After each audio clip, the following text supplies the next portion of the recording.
श्री स्वामी समर्थ. चला आज आपण धपाटे बनवणार आहोत. तर आपण ह्यात गव्हाचं पीठ घेतलेलं आहे, आपण ह्या ज्वारीचं पीठ घेतलेलं आहे, ह्यात आपण हरभऱ्याच्या डाळीचं पीठ घेतलेलं आहे, आपण ह्यात ओवा टाकलेला आहे हातावर असा कुस्करून, ह्याच्यामध्ये आपण चवीनुसार मीठ टाकलेलं आहे, ह्यात थोडी हळद टाकलेली आहे आणि हो काही तर आपण हिरवी मिरची, लसूण, कोथिंबीर आणि जिरे काढून घेतलेले आहेत. आता आपण हे ह्याच्यामध्ये टाकून घेऊया.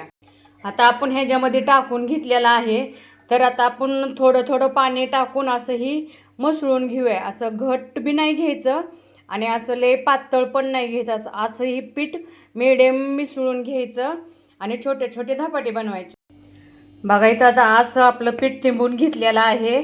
जर ह्याला तेलाचा हात लावून घेऊया म्हणजे ही मऊ पीठ होतंय. आणि ह्या पिठाला आपण 10 मिनटं असं मऊ होण्यासाठी ठेवून घेऊया. का तरी जरा पीठ मुरलं ना मग जरा मऊ तुटूक होतात. हो का, हे असं आपण ह्याला 10 मिनटं ठेवून घेऊया.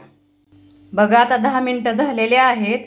तर आपण हे जे छोटे छोटे गोळे करू हाताला तेल लावून घेऊन. बघा आता आपले असे गोळे करून घेतलेले आहेत. तर आता आपण हे धपाटे लाटून घेऊया. बघा हे धपाटा आपण लाटून घेतलेला आहे आणि त्याला मध्येच पाडलेला आहे की त्याच्यामध्ये तेल जाऊन खुसखुशीत व्हावं, त्याच्यासाठी आपण मध्येच पाडलेला आहे. बघा आता आपण इथं धपाटे एवढे लाटून घेतलेले आहे. इथं कढई ठेवलेले आहे तेल गरम करण्यासाठी. आता आपण एक एक एक एक ह्याच्यामध्ये तळून घेऊया. चला आता हो का असं टाकून आपण एक एक तळून घेऊया.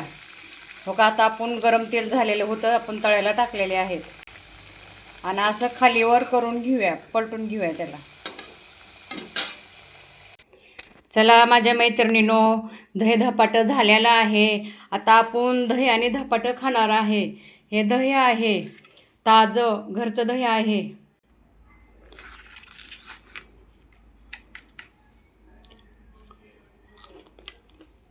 चवीला एकदम गावरान पद्धतीचं झालेलं आहे.